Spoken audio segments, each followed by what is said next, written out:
अमरनाथ धाम का इतिहास। मित्रों, कश्मीर की वादियों में समुद्र तल से करीब 38,000 मीटर की ऊंचाई पर स्थित ये वो पवित्र गुफा है जहां स्वयं भोलेनाथ हिमलिंग के रूप में सदियों से विराजित हैं।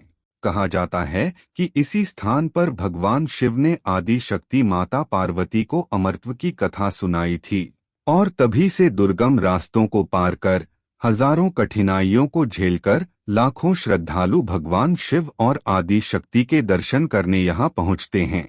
लेकिन मित्रों, क्या आपने कभी ये सोचा है कि अमरनाथ धाम हिंदू धर्म में इतना महत्व क्यों रखता है और इस धाम की यात्रा करने से क्या होता है?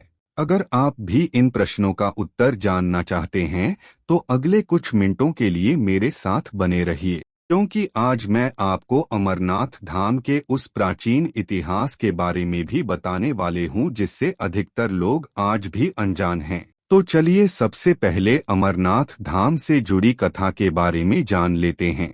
मित्रों, शिव पुराण में अमरनाथ गुफा और उससे जुड़े रहस्यों के बारे में बताया गया है। एक बार माता पार्वती ने भगवान शिव से पूछा कि आप अजरमर हैं, लेकिन मुझे हर बार जन्म लेना पड़ता है और आपको पति स्वरूप में पाने के लिए वर्षों तक कठोर तप करनी पड़ती है। मुझे क्यों हर बार आपको प्राप्त करने के लिए इतनी कठिन परीक्षा देनी पड़ती है और आपके अमर होने का रहस्य क्या है? इस पर भगवान शिव ने कहा कि इसका रहस्य अमरत्व से जुड़ा है। जिसके बाद माता पार्वती अमरत्व के बारे में जानने का हठ करने लगी। भगवान शिव अमरत्व के रहस्य को बताना नहीं चाहते थे, लेकिन माता पार्वती हठ करने लगी, जिस पर भोलेनाथ ये रहस्य बताने के लिए तैयार हो गए।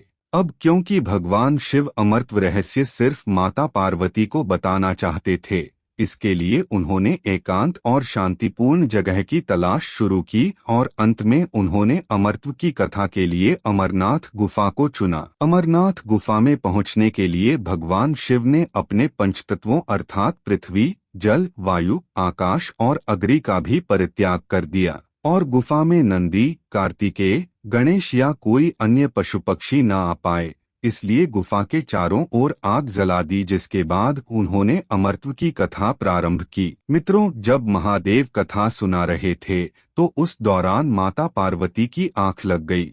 ये बात भगवान शिव को पता नहीं चली, क्योंकि कथा को दो कबूतर सुन रहे थे जो बार बार हुंकार भर रहे थे। ऐसे में भोलेनाथ को लगा कि माता पार्वती कथा सुनकर हुंकार भर रही हैं। जब कथा समाप्त हुई तो भगवान भोलेनाथ ने देखा कि माता पार्वती तो सो रही हैं।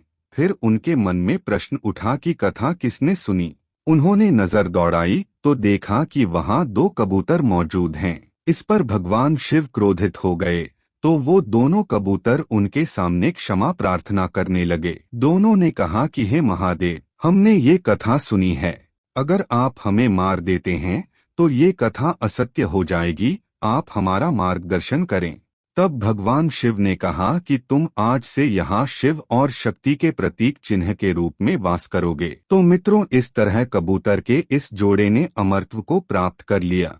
इस पूरी कथा के कारण गुफा को अमरनाथ गुफा कहते हैं और ये कथा अमर कथा कहलाती है। धार्मिक मान्यताओं के अनुसार आज भी कबूतर को जोड़ा वहां दिखाई देता है और जो इन्हें देख लेता है वो बहुत सौभाग्यशाली होता है।